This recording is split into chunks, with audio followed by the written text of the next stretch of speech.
Are you interested in the issues that Hoosiers care about, or are you interested in getting a nomination?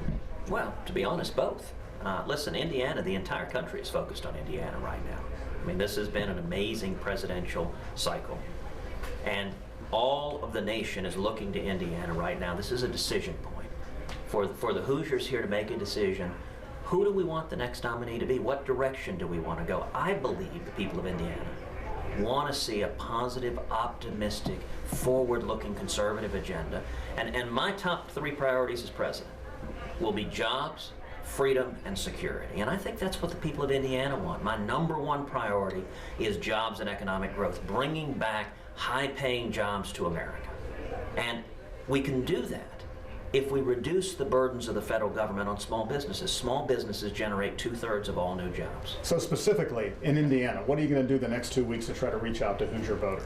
Well, this is a grassroots campaign. So we are going to be traveling the state. We're going to be doing rallies across the state. We're going to be doing town halls across the state and really listening to the people of Indiana. I would encourage folks, if you want to come see us, you can go to our website. It's tedcruz.org. You can see where we'll be. Come ask me a question. Come visit with me. And I'm going to be here. My wife and daughters, we're going to be here asking for the support of the men and women of this state and running a grassroots campaign from the bottom up. Well, as you know, polling in Indiana is pretty thin. There are some private polls that were released today showing Trump at 32, Cruz at 32, and Kasich somewhere back behind.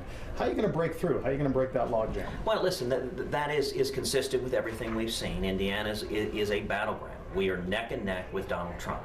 And, you know, what we've seen happening nationally is 65 to 70% of Republicans recognize that if we nominate Donald Trump, Hillary wins. Hillary wins by double digits. It's a disaster at the ballot box. And what we're seeing is Republicans uniting behind our campaign, coming together. You know, of the 17 Republicans who started this campaign, 5 have endorsed our campaign. We've been endorsed by Rick Perry, by Lindsey Graham, by Jeb Bush, by Scott Walker, and by Carly Fiorina. I mean, that represents the full spectrum of the Republican Party. And I think the people of Indiana, they want real solutions. They're not interested in empty rhetoric. They're not interested in a candidate who just yells and screams and curses. They actually want solutions to bring jobs back to this country, to raise wages. And I'm the only candidate running in either party that has a positive, concrete economic agenda to bring small businesses back, to bring manufacturing back, to turn around the coal industry, which the Obama administration has waged a war on, and to see wages rising for every American, for the men and women all across the state of Indiana. Let's talk about the politics of this. We hear so much talk about numbers. You know, the number is 1237. Somebody has to get to 1237. Well, what about the people behind those numbers? And what about the people that are out there voting? Well, and it is the people who are deciding this. You know, there's been a lot of news attention this week because Donald Trump won New York, his home state. Well, listen, everyone expected him to win his home state. Any politician should be able to win their home state. It's interesting, the 3 weeks that preceded that, a total of 5 states voted. Utah, North Dakota, Wisconsin, Colorado, Wyoming. 1.3 million people voted in those 5 states. And we won landslide elections in 5 states in a row, all across the country. And the reason is people want real solutions.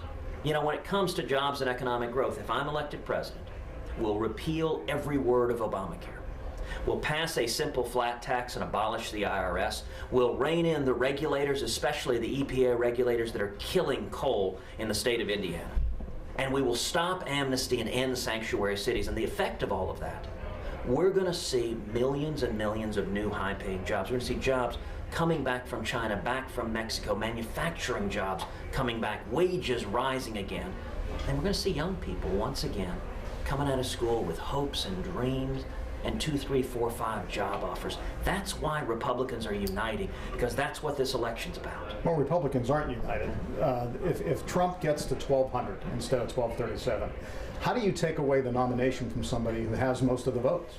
You know what? The test to become the Republican nominee has been the very same since the Republican Party was founded in 1860. The only way you can win the Republican nomination is to earn a majority of the delegates elected by the people. You look at the very first Republican president, Abraham Lincoln. He came into the convention, was elected in a contested convention, actually didn't come in with the most votes initially, and became one of our greatest presidents in history.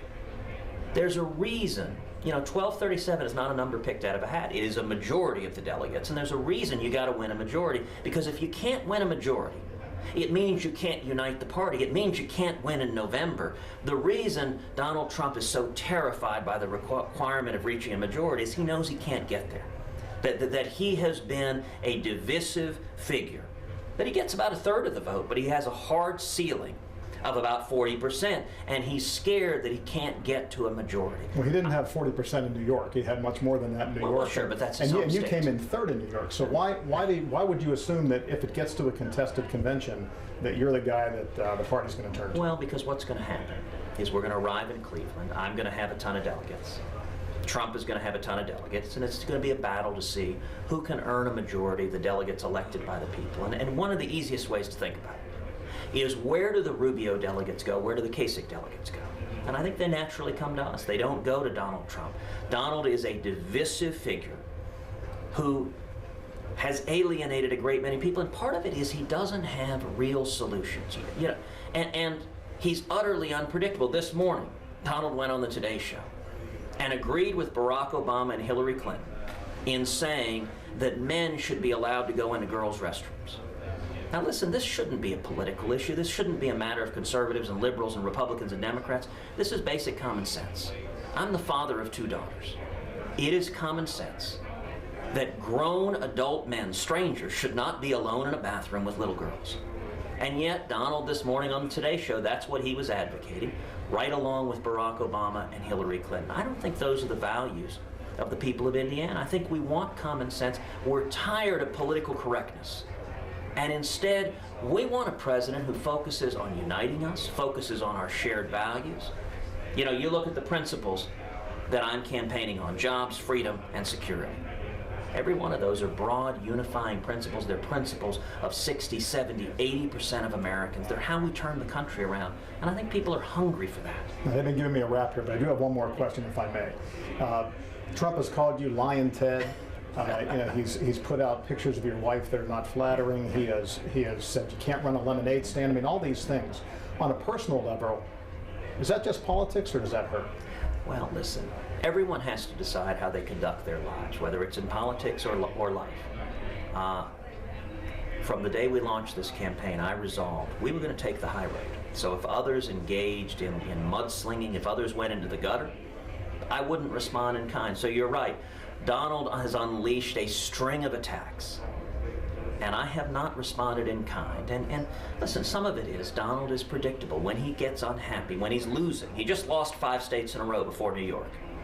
When he's losing, Donald responds by yelling and screaming and cursing and insulting anyone he can find.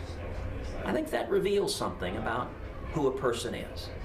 My response is consistently to focus on issues and substance. So, for example, you know, I pointed out that Donald Trump supports using taxpayer funding for Planned Parenthood. I don't. As president, I will defund Planned Parenthood. Now, that's an issue. That's a substantive policy issue. On foreign policy, Donald Trump has said he will be neutral between Israel and the Palestinians. I very strongly disagree with that. On that, as president, I will not be neutral. I will stand unapologetically with the nation of Israel. And I think if you can't tell the difference between Israel and Islamic terrorists who want to kill us, that says something about your fitness to be commander-in-chief. And so, you know, the insults, he's welcome to toss whatever insults he likes, and the more we keep winning, the more he will be insulting. But my focus is going to remain consistently on the issue, because I think that's what the people of Indiana want. I think it's what the people of America want. Well, Senator, thank you. Thank you, John. Appreciate it.